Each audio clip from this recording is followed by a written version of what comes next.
We know from the media that many a time, two different labels are given to the same individual for the same activity. For example, more than 60 years back, there were many Indians who were fighting for the freedom of the country. These people, by the British government, they were called as terrorists.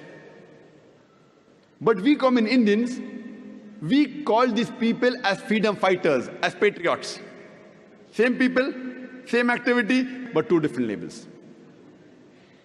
If you agree with the view of the British government that they had the right to rule over India, then you have to call these people as terrorists.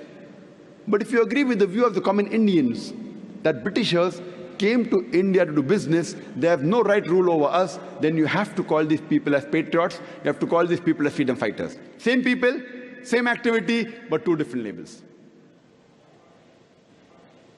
And I very often attend the media, and while having interaction with the Indian press, I asked them a question, that do you consider Bhagat Singh as a terrorist? So he said no. I said why?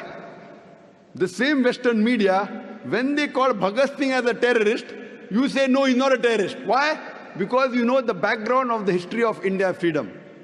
Even I consider Bhagat Singh as not to be a terrorist. But the same Western media, today, when they call Muslims terrorists, why do you agree?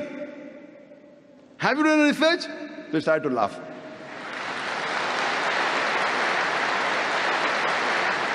Quran says in Surah Hujurat, chapter 49, verse number 6, whenever you get information, you check it up before you pass to the third person. The point to be noted is that when the British government called Bhagat Singh a terrorist, we didn't agree. Now why do you agree with them? Why these double standards? And you have several such examples.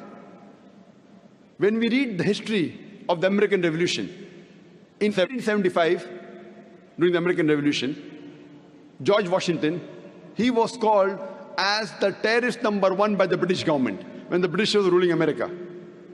The Britishers called George Washington as terrorist number one.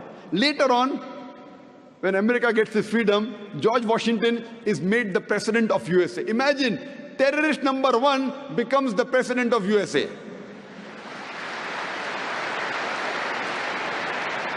And he happens to be the godfather of all the presidents to come, including George Bush.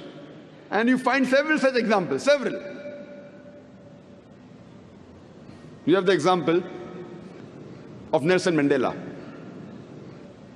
Nelson Mandela, several decades earlier, when South Africa was ruled by the white apartheid government, Nelson Mandela was arrested and was imprisoned in Robben Islands for more than 25 years.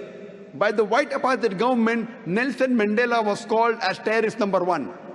Later on, when South Africa gets its freedom and the white apartheid government is removed, Nelson Mandela is given freedom and he gets the Nobel Prize for Peace. Imagine, terrorist number one of the world gets the Nobel Prize for Peace. Not that he was bad and he became good. For the same activity for what he was called a terrorist, 30 years later, he gets the Nobel Prize for the same activity, Nobel Prize for Peace.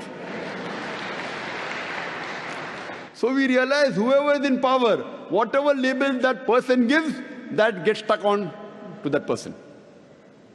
This is media. Media is very powerful. According to me, it is the most important weapon today. It can convert black into white, day into night, hero into a villain, villain into a hero. This is media.